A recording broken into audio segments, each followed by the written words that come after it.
Jean-François, je commencerai par vous pour vous poser un peu la même question que Patrice Joly posait à Simon Tessou sur l'encadrement légal. Vous qui avez les deux casquettes, c'est en cela que vous nous intéressez. Quand on est maire d'une petite commune, c'est pas simple.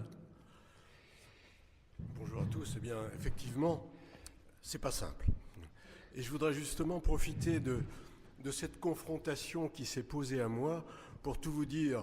J'ai eu une carrière professionnelle, notamment la fin de ma carrière, 25 ans quand même, c'est beaucoup, en tant qu'avocat spécialisé en droit public des affaires, mais surtout spécialisé en montage d'aménagement urbain. J'avais une spécialité qui était le montage des grandes opérations. J'ai été le conseil d'à peu près toutes les grandes opérations, sans fausse modestie ni vraie vanité, des grandes opérations d'aménagement en Ile-de-France, puis à Marseille, à Saint-Étienne, à Strasbourg, à Toulouse et un peu partout à Lille. Et j'ai abandonné ma profession dégressivement, parce qu'on ne peut pas s'arrêter comme ça. Et je me suis fait élire, effectivement, en disant, mais une fois que j'aurai fini ma carrière, il faut vraiment que j'ai une autre activité, sinon ça ne va pas être possible. Je ne veux pas me retrouver avec un plaid sur les genoux devant la télévision. Donc je me suis présenté au suffrage de ma commune de résidence secondaire, qui est devenue ma résidence principale, qui est la petite commune de Bourg-Lastic, qui a à peine 900 habitants, dans le Puy-de-Dôme, à la frontière du Puy-de-Dôme et de la Corrèze. Et là, depuis cette expérience d'élu, j'ai tenté de la synthétiser pour la confronter à cette expérience de juriste spécialisé en droit de l'aménagement et de professeur associé à l'université de Clermont-Ferrand. Et c'est un peu le résultat de cette réflexion que je voudrais vous livrer en quelques mots à présent. Alors c'est vrai, quand je me suis retrouvé élu à Bourg-Lastic, d'abord conseiller municipal parce que je n'avais pas le temps, puis à la fin un peu de temps adjoint dans la précédente municipalité, puis maire depuis 2014. J'ai pris la vague du rural comme vraiment un tsunami. J'ai pris face à moi d'abord un épouvantable sentiment d'abandon. Donc bien entendu, on a des sentiments d'abandon dans l'urbain, mais ce n'est pas du tout la même chose.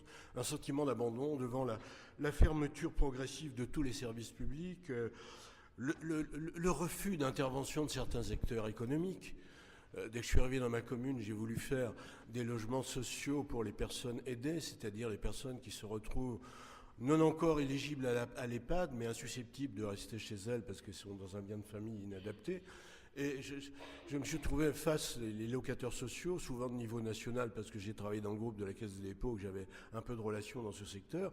Et on m'a très vite fait comprendre que, en dehors de Lyon, depuis que nous sommes fusionnés avec Rhône-Alpes, et en dehors de l'agglomération clermontoise pour l'Auvergne, peut-être de quelques villes, pour le reste, c'était même pas la peine de demander à construire des logements locatifs sociaux comme je souhaitais, c'était les faire. Donc, une vague qui m'a submergé, et j'ai réfléchi en me disant, mais tout ça, c'est le résultat d'une politique volontaire, voire d'une politique dogmatique, et ça m'a interrogé, puisque la conséquence de tout ça, c'est un désert démographique.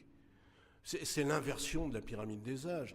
Rien que dans ma commune, on est 880 habitants. Entre vendredi dernier et vendredi aujourd'hui, c'est une coïncidence, malheureusement, 4 décès. C'est très important, très important. Même si, heureusement, on a quelques enfants qui arrivent à notre école primaire. Un désert démographique, un désert médical, un désert numérique et presque un désert culturel. Heureusement, il y a un peu de culture dans ma région. Et tout ça me semble être, dans une approche évidente, la négation d'une politique d'aménagement du territoire, parce que l'État se retire, les services publics se retirent, tout ça n'est pas fortuit. Tout ça, et me semble-t-il, l'application d'une politique voulue, c'est la confiance dans le marché, c'est la confiance dans le droit de la concurrence, c'est l'application à tout niveau d'une politique tirée de l'ordolibéralisme allemand. Les collectivités ne sont que des entreprises comme une autre et la concurrence doit faire avancer le pays. Sauf que ça fait reculer le monde rural. Et ça, je m'en suis très très vite aperçu. C'est l'abandon par l'État des infrastructures locales. Et ça me paraît quelque chose de très, très ennuyeux parce que face à ça, j'ai eu non seulement un sentiment d'abandon, mais, et c'est pire, me semble-t-il, un sentiment d'impuissance. Quand je travaillais dans le monde urbain, je travaillais à la Défense, je travaillais à Boulogne, on avait toujours en face de nous les grandes administrations d'État, les grands penseurs de l'aménagement, les grands juristes, les grands avocats, dont j'étais, pardon de cette fausse modestie. Arrivé dans le monde rural, je n'avais personne en face de moi, personne. Un sentiment d'impuissance totale. Et j'y réfléchis, mais pourquoi ? Je pense qu'il y a une absence totale de prise en compte des spécificités rurales par l'État. L'État dans sa fonction administrative et l'État dans sa fonction législative. Mais c'est pour moi la même chose, parce que ce sont les mêmes hommes. On a des lois faites par des métropolitains, pour des métropolitains, qui ne connaissent pas le monde rural. Je ne le connaissais pas bien non plus moi-même, je dois l'avouer. Mais ça donne des lois inadaptées en urbanisme, en fiscalité, en droit des affaires. Parce que maintenant, le droit public devient un droit public des affaires. On a là, je citerai l'exemple, je crois que c'est quelqu'un qui en parlait tout à l'heure, le représentant des parcs, en matière de PLU. Les textes sur les PLU sont foisonnants, nombreux, précis, administratifs. Ils sont faits pour des PLU urbains. Comment dans mon territoire et dans ma communauté de communes, 36 communes, 11 000 habitants, un éparpillement de l'habitat, comment voulez-vous que sur 3 communautés réunies en une seule, on fasse un PLUI intercommunal? C'est impossible. On a donc voté, bien entendu, qu'on n'allait pas faire un PLUI. Moyennant quoi, on a un SCOT, bien entendu. Donc le SCOT est devenu inadapté. On a des problèmes urbanistiques conséquents que le droit ne traite pas, et que la loi ne traite pas, que le décret ne traite pas. Trop technologique, trop urbain, inapplicable dans nos territoires. Et si on ne fait pas un projet de territoire, et qu'on ne le traduit pas dans une politique d'urbanisme, donc dans une politique d'aménagement du territoire, on ne fera rien. Nous n'avons pas les outils pour mettre en place les politiques rurales que souhaitent les élus. Et on a face à ça, je vais être très critique, maintenant je suis en retraite, bon, j'ai une parole libérée, je n'ai plus de clients, hein, je suis encore maire, je me confronte un peu à l'administration, mais je vais dire des choses. Ça ne va pas plaire à tout le monde. Mais il y a quand même une toute puissance de l'État qui s'impose aux élus ruraux. Qui est le vrai élu? C'est le maire ou c'est le directeur de la DDT? Ou le chef de service du département et maintenant de la région? On en a beaucoup de mal, les élus. Et moi, je ne me laisse pas faire parce que j'ai l'habitude de négocier, j'ai l'habitude de discuter, j'ai peut-être certaines compétences. Je me confronte de manière systématique à l'administration. Pourquoi? D'abord, il y a une telle, je pense à mes collègues élus, il y a une telle surabondance de législation et de réglementation. Une complexité de réglementation, une surabondance de réglementation, c'est-à-dire une instabilité de réglementation. Les grandes lois, c'est 180, 200 articles, 40 pages au journal officiel. Depuis 10 ans, combien de lois sont intervenues dans le secteur de l'aménagement rural ou urbain et dans le secteur du logement social, par exemple? La loi Allure, 250 articles, généralement illisibles. Moi, je souhaiterais que le législateur comprenne que le Conseil constitutionnel met au rang des principes constitutionnels précisément l'obligation d'avoir une législation lisible et compréhensible pour le citoyen. Vous lisez les lois, moi c'est un peu l'habitude, l'article 12, 42, sexies, petit a de l'article 8 est modifié, on remplace le mot « a » par le mot « de ». Comment vous pouvez lire un tel texte? Moi je voudrais qu'on impose au Parlement à chaque fois de réécrire l'article et de le publier au journal officiel en l'état. Sinon, heureusement maintenant il y a Légifrance, ça va mieux, mais j'ai passé mon temps, moi, au début de ma carrière, dans mes codes, à faire du découpage dans les lois, à les coller avec du scotch sur mon code d'urbanisme ou mon code des collectivités pour comprendre ce que disait la loi. Donc le phénomène d'intelligibilité, évidemment, n'est pas présent. Je voudrais aussi insister, parce que dans les territoires ruraux, on n'arrive pas à y résister, à la prégnance de l'administration. Je vais être assez critique, et pardon de encore une fois, de cette vérité que je pense profondément, je pense que les fonctionnaires d'État, du plus haut niveau au plus bas niveau, sont en train de prendre une revanche sur la décentralisation. Ça me paraît très clair dans le domaine qui était le mien, qui était celui de l'aménagement urbain. Les fonctionnaires d'État ont perdu le pouvoir en matière d'urbanisme, puisqu'on a donné aux élus, c'est pas forcément une bonne chose, en tout cas une totalement bonne chose, la puissance de délivrer les permis de construire, les permis d'aménager, les autorisations d'urbanisme d'une manière générale. L'État a perdu beaucoup de pouvoir dans ce secteur. Il est en train de le reprendre, et ça, pardonnez-moi, je vais parler de l'urbain, mais par les politiques d'aménagement, notamment par les politiques environnementales.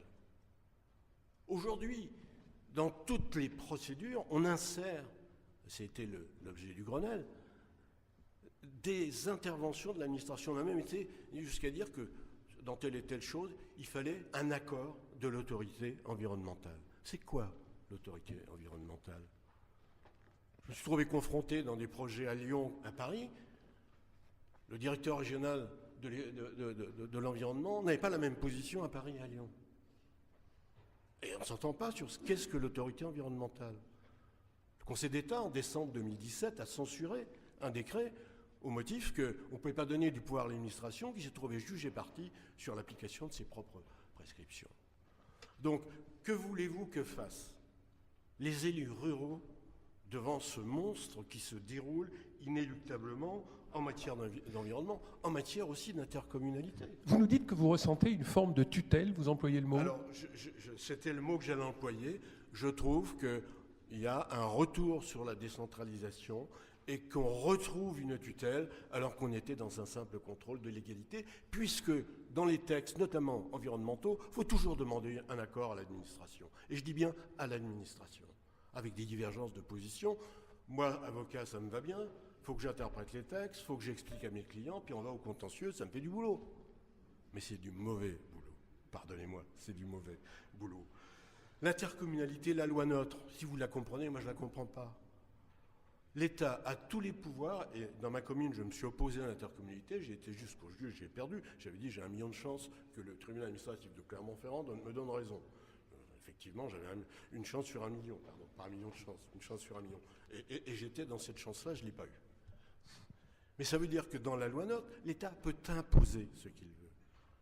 Pourquoi ? Parce que c'est le préfet qui a le pouvoir, le préfet qui approuve le schéma départemental de coopération intercommunale. Si ça ne va pas, vous ne pouvez pas l'attaquer parce qu'il n'est pas attaquable de front devant le juge. Il faut passer par toute une technologie juridique que les élus n'ont pas et que même quelquefois les avocats n'ont pas.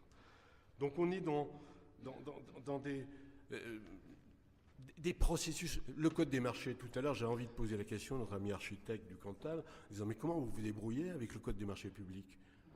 Il y a quand même un vrai problème, même si on est à 25 000 €.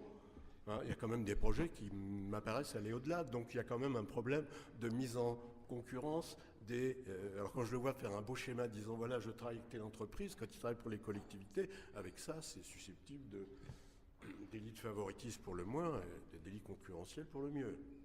Donc il faut faire très attention. Alors sur le plan de la loi, c'est quoi ? C'est légiférer moins et légiférer mieux ? Alors voilà, j'y suis les remèdes. Y a-t-il des remèdes ? Alors là, je vais rêver, parce que c'est du rêve, ce que je vais vous dire. En tout cas, c'est du rêve de juriste, donc c'est pas du beau rêve. Mais effectivement, je pense qu'il y a 2 directions réflexives, si vous voulez, dans lesquelles il faut s'engager. La première, je pense, c'est qu'il faut légiférer autrement, je dirais, dès maintenant, et réformer l'État à moyen terme, parce qu'il faut bien du moyen terme pour réformer l'État. Légiférer mieux et autrement, en tout cas légiférer moins. Arrêtez de produire des textes, on n'est pas sorti de la loi LUR qu'on va avoir la loi Elan, il y a toujours 180 articles. Sur le logement social, ça devient absolument insupportable, on ne comprend plus où on est. Et je suis sûr que ce n'est pas la dernière loi en l'état. Alors, arrêtons, la loi n'est pas faite par le législateur, c'est une illusion. La loi est faite par les services des ministères, et c'est leur boulot, on ne peut pas leur reprocher. Mais ensuite, ce qui m'étonne, moi, c'est qu'ils passent le Parlement comme s'il n'y avait pas d'obstacle. Je cite un exemple, toujours le même. La loi Bérégovoy, la loi anticorruption de 1993, pardonnez-moi, j'ai un âge qui me permet de retourner si loin en arrière, l'État avait eu l'idée, qui était peut-être pas stupide, de mettre en compétition la vente des terrains par les collectivités. Un article a été rédigé dans la loi anticorruption de janvier 1993, il faisait 12 lignes au journal officiel, c'est-à-dire sur une petite colonne, sans ponctuation. Comment un tel texte, pardonnez-moi, j'ai employé un mauvais mot, habitable, même pas en français. C'est-à-dire que littérairement, on ne le comprend pas. Juridiquement, on le comprend encore moins. Comment ce texte a passé le Parlement? L'administration produit les textes, mais après je me dis, mais c'est pas possible d'avoir laissé ça. Et les juristes se retrouvent avec ça, le juge se retrouve avec ça. C'est donner du pouvoir au juge. C'est encombrer les tribunaux administratifs. Parce que la loi, après, il faut l'interpréter. Alors après, on a un décret, et après, on a des circulaires qui disent l'inverse du contraire de ce qu'ils ont dit dans la loi. Parce qu'on n'arrive pas à les tordre de manière suffisamment prégnante. Moi, je pense qu'il, pour affirmer tout ça, il faudrait aussi, alors vous me direz que je suis contradictoire avec moi-même, mais j'en accepte la critique, je pense qu'il faudrait aussi arrêter de faire des lois MAPTAM ou des lois NOTRe, il faudra aussi faire une loi sur la ruralité. Ah! Donc vous prenez une loi sur la ruralité. J'allais vous poser la question. Bien sûr que je suis favorable à ce qu'il y ait une loi sur S'il en faut les ruralités. On n'a pas de loi spécifique sur la ruralité. Ça ne serait pas inintéressant, peut-être non plus inintelligent, d'avoir une loi sur la ruralité, mais une loi avec un calendrier, avec des engagements financiers. Parce qu'aujourd'hui, par exemple, dans les contrats État-région, j'ai eu des contentieux où l'État ne respectait pas sa parole. Extrêmement difficile de faire condamner devant le juge l'État à respecter le contrat qu'il a lui-même souscrit.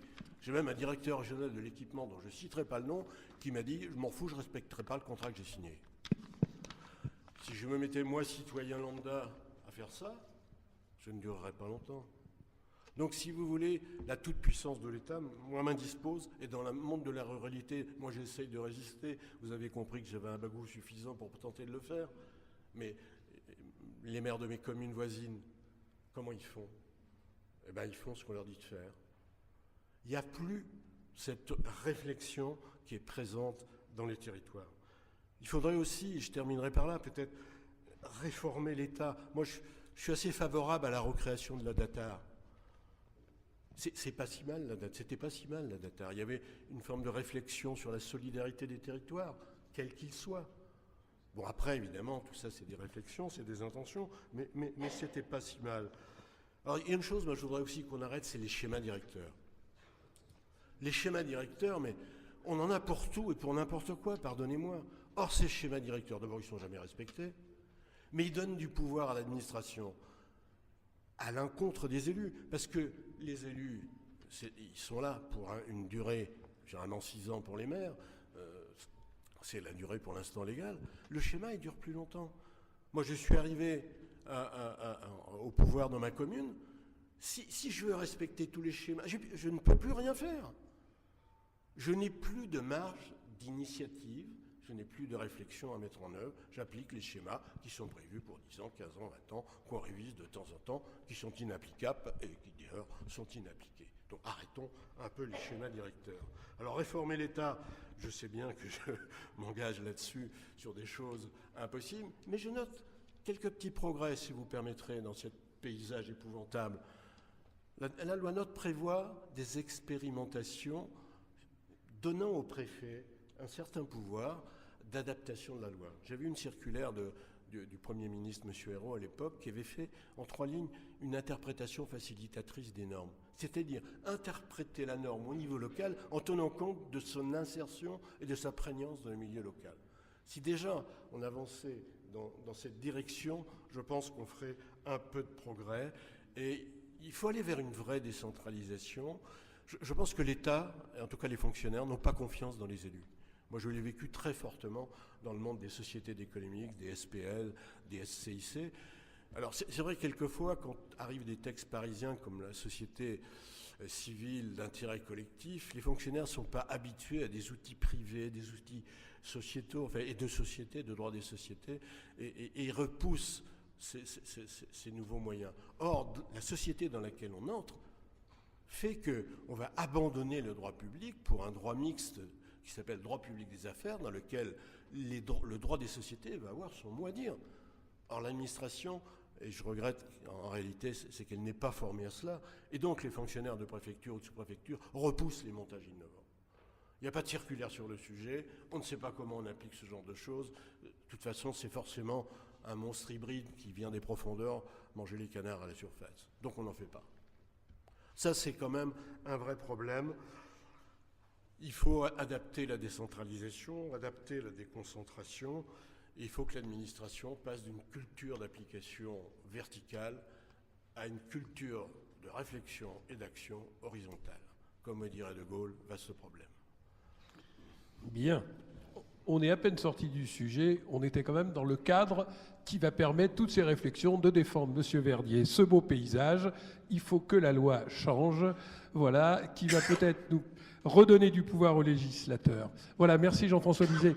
Philippe Malaronis, vous allez pas conclure parce qu'on ne conclut pas ce genre de table ronde, mais votre casquette de représentant du CNAM, on vous remercie pour votre accueil dans vos locaux ici, dans le sens d'une structure de formation, de ce que vous voyez, vous, entre votre profil d'enseignant universitaire, mais également votre profil de terrain dans ce territoire de Millau. Déjà, première question sur la nature des débats, vous l'avez compris, complètement libre, riche et varié, avec des coups de gueule, des coups de colère, mais c'est la règle du jeu. Vous vous reconnaissez dans l'essentiel des propos ?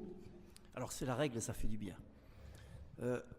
Je me reconnais d'autant plus dans les propos qu'au fond je les partage, et je les partage depuis très longtemps, puisque au fond ce qui m'avait amené à Millau dans un premier temps, il y a de cela à peu près une vingtaine d'années, c'était d'enseigner l'économie agricole. Voilà, à partir, il y avait un enseignement qui se libérait au sein du CNAM, il y avait 2 unités d'enseignement, et donc on est venu me chercher sur Montpellier suite à un concours de circonstances, et c'est comme ça que je suis arrivé à Millau, que je suis rentré au Ne me dites pas que vous faites partie de tous ces enseignants agricoles qui ont donné tous les codes de l'agriculture productiviste, tout ce qu'on est en train de critiquer depuis ce matin. Non, c'est pas ça. À Millau, il vaut mieux pas. Bon. Voilà, mais... Sinon, vous finissez comme le McDo, quoi. Vous avez compris.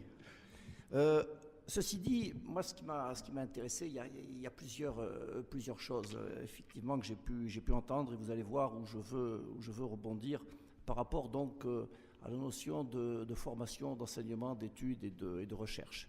Mon voisin a évoqué un rêve, mais je crois qu'on rêve tous un petit peu, et j'oserais dire que lorsque j'ai accepté de conduire la responsabilité donc du centre du Conservatoire national des arts et métiers à Millau, c'est aussi parce que j'ai rêvé aussi de faire de ce centre un centre aussi bien capable d'évoluer dans son domaine qui est la formation professionnelle supérieure, l'enseignement supérieur, mais aussi un centre capable d'apporter à l'échelle de son territoire une dimension culturelle. Voilà, vous parliez tout à l'heure de désert culturel.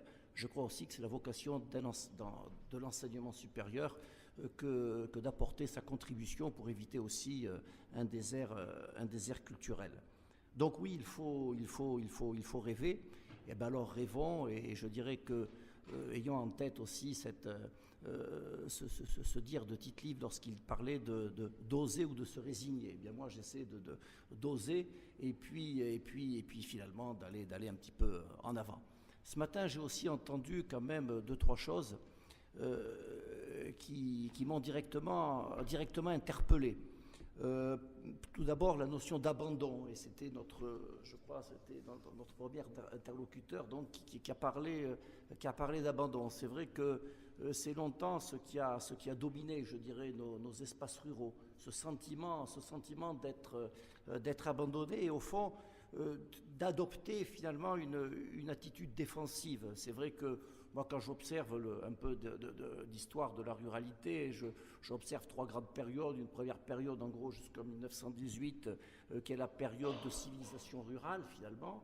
Puis une période de 1918 à 1960, où, je dirais, une période de transition, où on sort plus ou moins, on sort du monde rural pour entrer dans ce qu'on pourrait appeler une économie moderne, ou en tout cas avec d'autres dispositions. Et puis à partir des années 60, Nous avons un monde rural qui s'est transformé en monde agricole, qui a perdu sa pluriactivité et qui, au fond, vit un petit peu sur la défensive et cultive, et le terme est peut-être propre, un sentiment d'abandon et donc de défense. Voilà, c'est-à-dire qu'il se pose en défenseur d'un espace rural, il se pose en défenseur d'un espace agricole, et il se pose aussi en défenseur d'un patrimoine rural. Alors, j'oserais dire, eh bien, cessons d'être sur la défensive et puis passons à l'attaque. Voilà. Et alors, l'attaque, à mon niveau, je dirais, au niveau donc, du CNAM, c'est une attaque qui passe sur un défi, je dirais, le défi de la connaissance et le défi du capital humain. Vous savez, j'oserais dire que nos départements ruraux rencontrent, en gros, je vois 2 défis, parce qu'il y a un défi, on n'en a pas parlé ce matin, mais il me semble quand même important au cœur de nos territoires ruraux, c'est-à-dire que ce qui caractérise aussi un territoire rural, ce sont souvent des territoires qui sont très fragmentés, et puis c'est la distance quand même, la distance à parcourir. Donc c'est vrai que quand on évoque la ruralité, il y a un véritable défi en ce qui concerne la mobilité quand même. Mobilité, ruralité, voilà 2 termes, je ne sais pas si ça va bien ensemble, en tout cas c'est une contrainte et je le sais, vous êtes très certainement aussi des ruraux et le nombre de kilomètres que l'on avale chaque année est quand même considérable. Donc ça aussi c'est une réalité. Donc ça c'est un premier défi. Et il y a le deuxième défi qui s'inscrit pleinement dans ce que j'ai pu entendre ce matin. Nous avons évoqué là comme ça à l'espace de 5-10 minutes au sujet donc du bocage du Bourbonnais, des choses là aussi que j'ai trouvées très, très intéressantes et qui mettaient l'accent sur une nouvelle économie. Et c'est vrai qu'aujourd'hui, on ne peut pas fermer les yeux sur cette nouvelle économie qui est en train de naître. Alors, on n'a pas d'expérience passée, mis à part nos territoires ruraux qui étaient confrontés à la pluriactivité, donc ça c'est aussi une réalité. Mais en ce qui concerne cette nouvelle économie, ce qui est en train d'être mis en place, il y a pas mal d'expériences qui existent, qui relèvent d'ailleurs souvent aussi de la proximité et qui nous renvoient à une autre économie, à une nouvelle économie rurale. Là, je crois que les expériences évoquées ce matin, eh bien, elles m'interpellent directement parce que oui, elles s'inscrivent dans une nouvelle ruralité qui n'est pas forcément liée d'ailleurs à une nouvelle agriculture. C'est autre chose et j'ai entendu aussi, lorsque j'ai entendu les propos de notre architecte durant la conférence précédente, c'est aussi une partie de la ruralité dans sa fonction résidentielle. C'est une fonction nouvelle qui touche la ruralité et je crois que ça fait partie intégrante de celle-ci. Lorsque j'ai entendu ce matin aussi la notion de paysage ressources, on a évoqué aussi la notion de site. Il y a une véritable économie de site, une économie de paysage, avec des tas de métiers qui tournent autour. Et moi-même, d'ailleurs, au CNAM de Millau, on est, à titre expérimental, on met en avant un certain nombre de formations liées au sport pleine nature. Et d'ailleurs, nous sommes le seul CNAM de France, compte tenu de notre environnement, à aller aussi sur cette thématique. Et tous les ans, il y a 20 à 25 jeunes qui passent par d'autres centres et qui sortent, pour faire très simple, donc avec des formations de niveau 4 liées au sport pleine nature. Et chez nous, c'est plutôt le canoë-kayak, le VTT. Mais voilà, ça relève directement là aussi d'une économie de site. Philippe Malaroni, allez-y. J'ai entendu aussi ce matin, lorsqu'on a évoqué les pierres sèches, la notion de savoir-faire. Voilà, ça aussi, c'est maintenir le savoir-faire. Sauf que, et là, je crois aussi pleinement au fait que non seulement il faut conserver aussi un certain nombre de savoir-faire traditionnels, mais aussi, et c'est la responsabilité de l'enseignement supérieur, d'ouvrir un certain nombre de nouveaux secteurs. Voilà. Les innovations existent en milieu rural. On le voit, les innovations sociales, on a eu des territoires zéro chômeur, on voit des choses dans beaucoup de territoires extrêmement pertinentes et qui dépassent largement la solidarité pour recréer de l'économie. Les innovations purement économiques, on l'a vu au colloque d'octobre de l'Association nationale des nouvelles ruralités, sont nombreuses, sont pertinentes. Sans entrer dans des phénomènes de modélisation, on a l'impression que tout ça est épars, n'est pas relié, n'est pas réuni. Et est-ce que ce n'est pas le rôle de structures de formation comme les vôtres,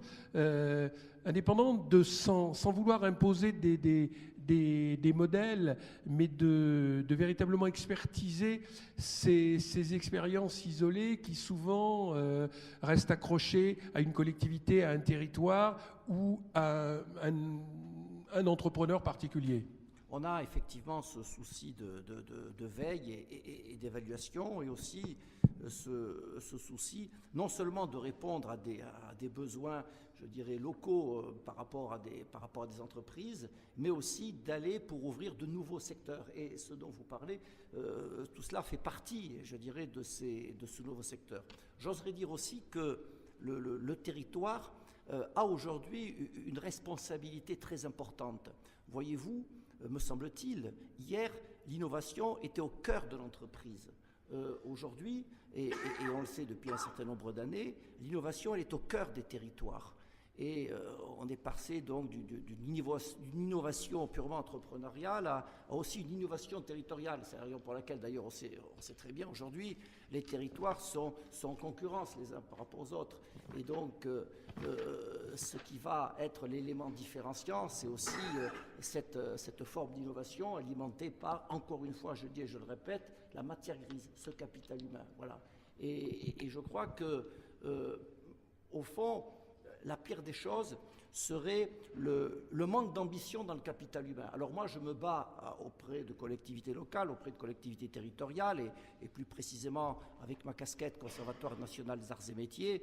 Il s'avère que mon premier interlocuteur n'est autre que la collectivité région. Et là, j'ai pas toujours le sentiment d'être parfaitement entendu. Alors oui, quand vous dites votre interlocuteur, indirectement, votre financier, oui, tout à fait. Par le biais des budgets formation des régions. Tout à fait. Et là, j'ai pas le sentiment d'être bien entendu. Voilà, il me semble qu'il y a une confusion, voyez-vous, entre répondre à un besoin d'entreprise et puis être capable d'aller vers de nouveaux secteurs, être capable de pratiquer de la discrimination positive. C'est vrai qu'en zone rurale, on n'a pas la même performance économique, la même rentabilité économique qu'en zone urbaine, c'est évident. Mais il n'en demeure pas moins que dans le cadre d'une discrimination positive, on doit aussi être capable de conduire un projet de service public.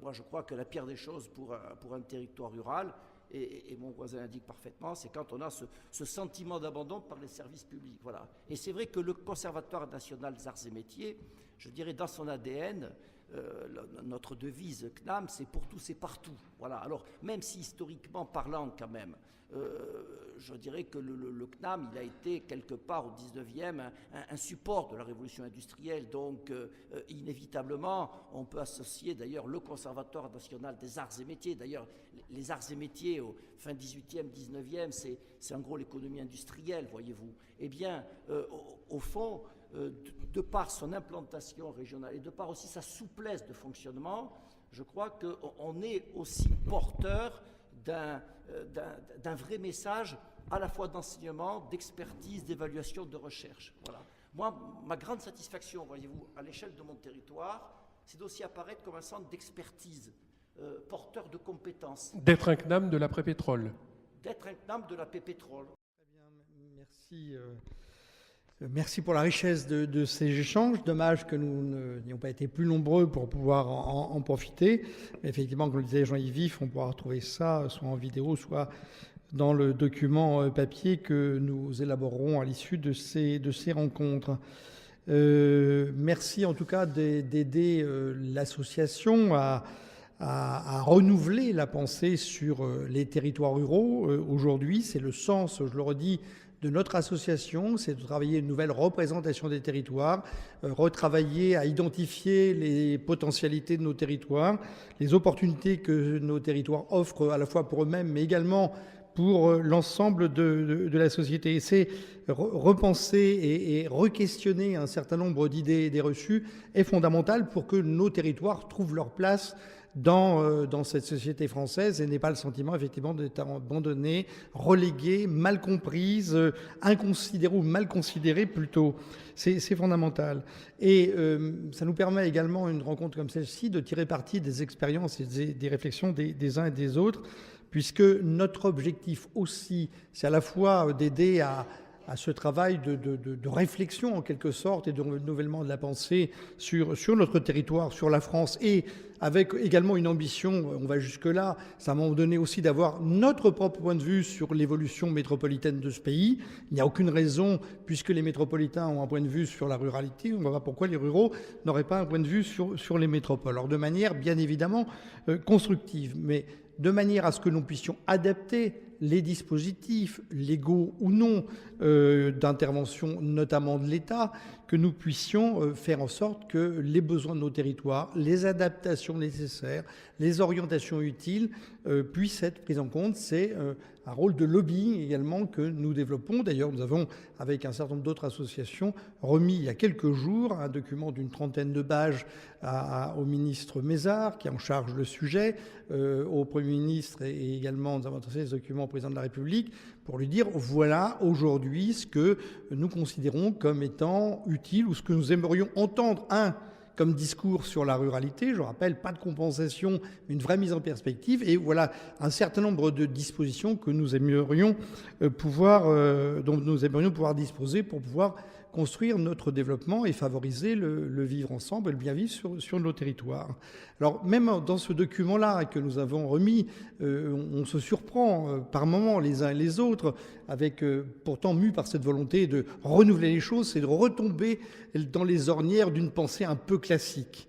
Et nous avons besoin de continuer à forcer notre intelligence justement pour renouveler complètement, être moderne, être dans notre temps et casser les paradigmes sur lesquels aujourd'hui on décide et qui s'imposent un peu à nous et parfois, enfin à tous et parfois à nous-mêmes.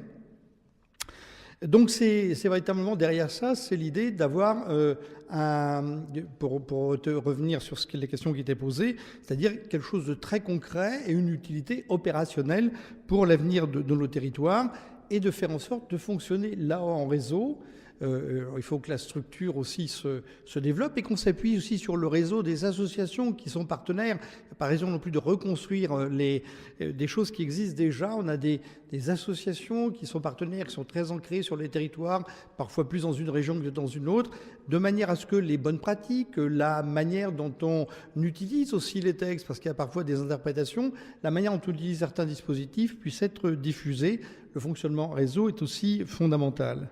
Je voudrais revenir sur un point qui me paraît important, qui a été évoqué à la fin par les uns et les autres, c'est-à-dire on ne mesure pas assez, ni ici, ni à l'occasion de la révision constitutionnelle que l'on nous propose aujourd'hui, c'est qu'une bonne partie de l'organisation de la société, de son avenir aujourd'hui, se construit en dehors de la sphère publique, à travers ce que permet le numérique et ce que font aujourd'hui les GAFA qui n'en sont qu'au début de leur puissance en quelque sorte, nous annonce avec le développement de l'intelligence artificielle à grande vitesse dans les 5, 10 et en tout cas au plus tard dans les 15 prochaines années, des bouleversements énormes. C'est-à-dire qu'aujourd'hui, le numérique bouleverse nos manières de vivre sur nos territoires.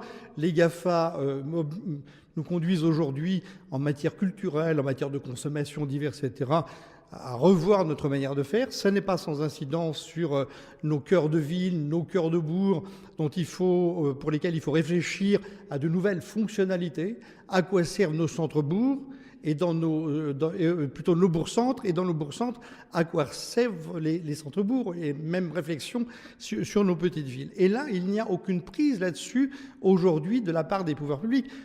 Dans quelques années, c'est déjà le cas par exemple en Afrique, la politique sanitaire de l'Afrique est déterminée par la fondation Microsoft et pas par les pouvoirs publics et pas par l'OMS, qui a beaucoup plus de moyens, que n'en a la fondation Microsoft. Et la question va se poser, on révise la Constitution aujourd'hui, on fait des propositions, on ne tient pas compte du fait qu'une bonne partie de ce qui relevait de la puissance publique et donc des politiques publiques aujourd'hui va être déterminée par des logiques de marché définies par des monopoles ou en tout cas des oligopoles. Ça pose un vrai problème sur le fonctionnement de la démocratie en général et sur la manière dont, sur nos territoires en particulier, nous avons à prendre en compte ces sujets-là. La perspective, je vous entendais, c'est vrai que c'est une des premières fois que nous nous rencontrons et vous évoquiez l'idée d'avoir une loi sur la ruralité. C'est pas pour avoir une loi, parce que la loi, c'est pas pour avoir une loi en soi, sauf que nous donner des orientations claires qui sont définies sur une vision de la ruralité. On a besoin d'avoir ça, on a même besoin qu'on nous invite à la co-construire, d'avoir une loi qui nous permette, cette même loi, une adaptation des dispositions à la réalité de nos territoires. Effectivement, par rapport à des mesures, des dispositifs sont pensés depuis les métropoles. Et une loi de programmation, c'est-à-dire avoir une visibilité, une durée sur les engagements des collectivités, de l'État vis-à-vis des territoires ruraux en général. C'est fondamental et c'est la démarche, en tout cas la proposition et la demande, voire l'exigence qui est celle de l'Association nationale des nouvelles ruralités, parce qu'on a besoin qu'on nous dise que la ruralité est une chance pour la France si on sait la saisir. Je vous remercie. Je voudrais remercier également nos partenaires. Je leur renouvelle nos remerciements, bien sûr le CNAM ici qui nous accueille, mais également le CGET, partenaire étroit de la plupart de nos manifestations, le groupe Lacoste, la Caisse des dépôts également, et l'ensemble de ceux qui, d'une manière ou d'une autre, soient des structures nationales ou plus locales, nous accompagnent dans cette démarche qui est une démarche jeune, qui est une démarche qui devra s'inscrire dans le temps si nous voulons peser, et une démarche qui nécessite d'avoir de nombreux partenaires, à la fois au sein de l'association, mais aussi autour de l'association, dans le cadre de ce qu'on pourrait appeler un écosystème des territoires ruraux. Et cette association, aujourd'hui, est déjà engagée dans une démarche complémentaire qu'on appelle les voix, le mouvement des voix de la ruralité, que nous avions initié à l'occasion de l'élection présidentielle. 30 associations avec la nôtre, nous avions produit un manifeste, Voix VOX, alors avec les deux, bien sûr, à cette époque-là, les deux significations, et que le document dont je parlais tout à l'heure, que nous avons remis il y a quelques jours, nous l'avons également inscrit dans cette démarche-là, avec des associations qui couvrent des territoires différents, des champs différents, des cultures différentes, des histoires, des expériences différentes, mais qui montrent aussi la richesse de nos territoires et peut-être également la richesse de nos talents. Merci, bonne soirée, au retour.